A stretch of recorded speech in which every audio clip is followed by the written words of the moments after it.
मित्रों, जैसा कि सभी को पता है कि यमराज ही वो देव हैं जो हर इंसान को उनके कर्मों के हिसाब से स्वर्ग या नर्क में भेजते हैं।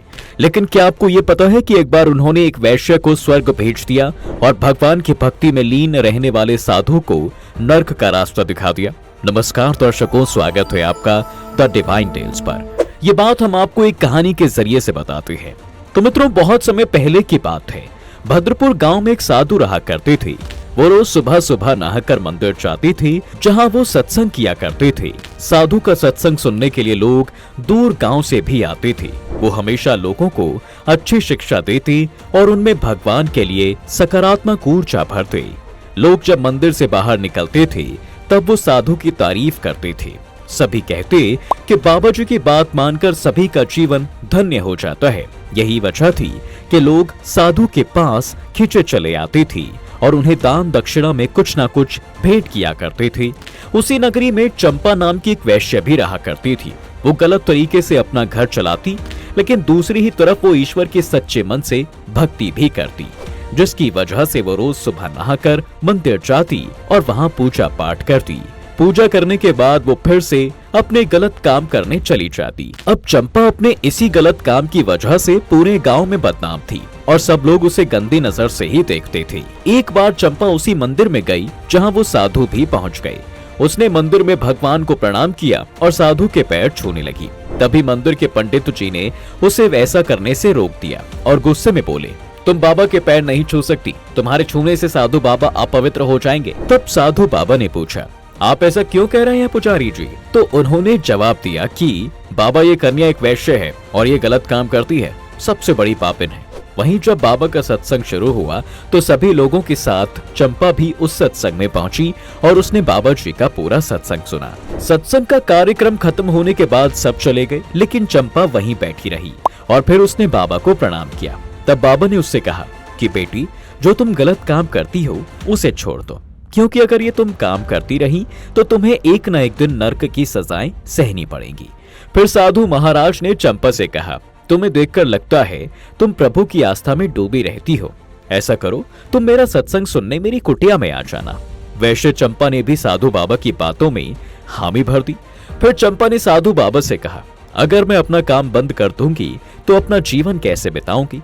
बाबा ने वैश्य से कहा, बेटी, भगवान पर भरोसा रखो, खुद ही वो तुम्हारी समस्या का हल निकाल देंगे।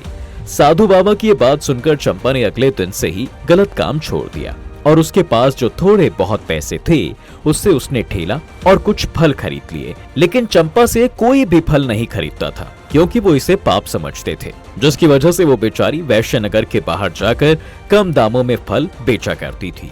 उसे उसकी अच्छी बिक्री हो जाती थी और इतना ही नहीं, वो बचे हुए फलों को छोटे बच्चों या फिर गरीबों में बांट दिया करती थी। अपना काम शुरू करने से पहले वो हर रोज मंदिर जाती और साधु बाबा के प्रवचन सुनती, जिस वजह से उसका मन दयालु और निर्मल हो गया। अपने दयालु स्वभाव को देखते हुए वो निर्धनों की मदद करती और गरीबों को खाना भी खिलाती। अब वो कमाई का कुछ हिस्सा गरीबों या जरूरतमंद लोगों के लिए खर्च करने लगी। धीरे धीरे उसके गांव में भी चंपा की इज्जत बढ़ने लगी। जो समाज उससे नफरत करता था उसी ने उसको अपना भी लिया था। अब वो अपने नगर में भी फल बेचने लगी। गांववासी एक दूसरे से वैश्य चंपा की तारीफ करते थकते नहीं थे। धीरे धीरे समय का चक्र चलता रहा और चंपा बूढ़ी हो गई। फिर एक दिन उसकी मृत्यु हो गई और जिस दिन चंपा की मृत्यु हुई उसी दिन साधु भी भगवान को प्यारे हो गए। जिसके बाद दोनों की आत्मा यमलोक में मृत्यु के देव यमराज के पास पहुंची। यमदेव ने चित्रगुप्त महाराज से दोनों का लेखा जोखा निकालने को कहा, जिसके बाद यमराज ने वैश्या चंपा को 2 दिन के लिए नर्क में रहने के बाद स्वर्ग जाने को कहा और साधु बाबा से आजीवन नर्क में जाने को कहा। यमराज की बात सुनकर साधु बाबा चौंक गए और यमदेव से पूछा, हे धर्मराज, आपके दरबार में ये कैसा अन्याय हो रहा है? मैंने तो पूरा जीवन हमेशा से ही दूसरों को सही रास्ते पर चलने को कहा है, ईश्वर की भक्ति में लीन रहने का ज्ञान दिया, फिर मेरे साथ ऐसा क्यों? जबकि इस वैश्य ने तो अपनी आधी उम्र पाप किए थे, फिर भी आप इसे नर्क की बजाय स्वर्ग भेज रहे हैं। यमराज ने साधु से कहा, भगवान कभी किसी के साथ गलत नहीं करता है। हर प्राणी को नर्क और स्वर्ग उसके कर्मों के हिसाब से मिलता है। ये सच है कि तुमने अपने पूरे जीवन में लोगों को सही रास्ता दिखाया, लेकिन तुम खुद उन सभी बातों का अमल नहीं करते। धर्म की आड़ में तुम बस धन बटोरते रहे। जबकि इस महिला ने अज्ञानतावर अपने शरीर से काम किया, लेकिन जैसे ही इसे सुध आई, इसने बुरे कामों को त्याग दिया और गरीबों, जरूरतमंदों की मदद की। अपने समर्थ के अनुसार दान दक्षिणा भी दी और भगवान की सच्चे मन से पूजा भी की। इसके पुण्य काम पाप पर भारी पड़ गए, जिसके चलते इसे 2 दिन नरक में और उसके बाद स्वर्ग मिलेगा। यमदेव की बात सुनकर साधु बाबा शांत हो गए। वो कुछ चाहते हुए भी बोल नहीं पाए। उनकी आंखों में आंसू गिरने लगे और वो सोचने लगे कि आज उस वैश्य के सामने मेरे काम छोटे पड़ गए हैं। और आखिर में उस वैश्य ने स्वर्ग की तरफ प्रस्थान कर दिया। अब आपको ऐसी कहानी एक और बताते हैं जिसमें एक वैश्य ने भगवान को मुकुट पहनाया तो क्या हुआ। मित्रों, एक समय की बात है, गर्मी का मौसम चल रहा था। दक्षिण में रामानुजाचार्य जी अपने कुछ शिष्यों के साथ भ्रमण पर निकलते थे। वो अपने शिष्यों को लेकर नारायण के स्वरूप रंगनाथ जी का दर्शन करने जा रहे थे। अब रास्ते में उन्हें एक बाग दिखाई दिया। उस बाग में एक आम का पेड़ था। तेज धूप और गर्मी की वजह से आचार्य अपने शिष्यों के साथ उस पेड़ के नीचे कुछ देर आराम करने के लिए बैठ जाते हैं। और तो और उनके पास भगवान कृष्ण भी थे। उनको उन्होंने सिंहासन पर बैठाया। फिर सभी ने वहां लगे आम के पेड़ से आम लिया और प्रभु को भोग लगाया। भोग लगाने के बाद आचार्य जी और उनके शिष्यों ने बड़े ही आनंद के साथ मीठे मीठे आम खाए। उसी समय कुछ लोग उस रास्ते से गुजर रहे थे। तभी रामानुजाचार्य जी ने उनसे पूछा कि ये बाग इतना सुंदर है, ये किसका है? यहाँ के फल भी बड़े स्वादिष्ट हैं। तब उन लोगों ने बताया, स्वामी जी, ये बाग यहाँ की प्रसिद्ध और मन को मोहने वाली वैश्य का है। लोगों की बात सुनते ही आचार्य जी सोच में पड़ जाते हैं। वो मन ही मन सोचने लगे कि हे भगवान, मेरे से ये कैसा पाप हो गया, हमने एक वैश्य का फल खा लिया और उसके पेड़ की छाया ग्रहण कर ली। आचार्य जी के मन में सवालों का भंवर बन ही रहा था कि उधर उस वैश्य को पता चला कि हमारे बगीचे में उच्च कोटि के बड़े ही जाने माने आचार्य ठहरे हुए हैं। जिसके बाद वो भागी भागी अपने बाग पहुंची। बता दें दोस्तों कि वो कर्म से वैश्य तो थी, लेकिन इसके साथ ही उसका मन बहुत ही निर्मल था। जब वो बाग में पहुंची तो अपने साथ वो हीरे, मोती, सोने, चांदी से सजी थाल और कुछ कंदमूल फल लेकर आई थी। फिर वो श्री रामानुजाचार्य जी के पास जाकर बोली, हे महाराज, आप सबका उद्धार करते हैं, तो मुझे जैसी पापिन का भी जीवन संवारने में मेरी मदद कीजिए। तब आचार्य जी ने सोचा कि हम इस वैश्य को श्राप तो नहीं दे सकते, क्योंकि हमने इसकी छाया ग्रहण की है और इसका फल खाया है। किसी का कुछ ले लेने के बाद उसका कभी बुरा नहीं सोचना चाहिए। फिर रामानुजाचार्य जी ने उस वैश्य से कहा कि बेटी, तू भले ही वैश्य है, लेकिन हमने भूलवश ही सही तेरे पेड़ की छाया ग्रहण की है और तेरे पेड़ का फल खाया है। ये जो तू इतने सारे रत्न, सोना, चांदी लाई है, इसकी हमें कोई जरूरत नहीं है। हम तो केवल साधु संत हैं। हमें इन जैसी वस्तुओं का कोई लोभ नहीं। हम तो बस भगवान की भक्ति में लीन रहते हैं, इसलिए हम इसे स्वीकार नहीं कर सकते। तो ये जो कुछ भी तू लाई है, इसे वापस लेकर चली जा। मित्रों, आचार्य जी की बात सुनकर वो उनसे हाथ जोड़कर बोली, महाराज, कृपया करके मेरी सेवा को स्वीकार कर लीजिए। तब रामानुजाचार्य जी ने कहा कि अगर तुम इतना हट करती हो तो तुम भगवान रंगनाथ जी के लिए इन सारे कीमती रत्नों से एक मुकुट बनवा दो। वो मुकुट हम भगवान रंगनाथ को पहनाएंगे।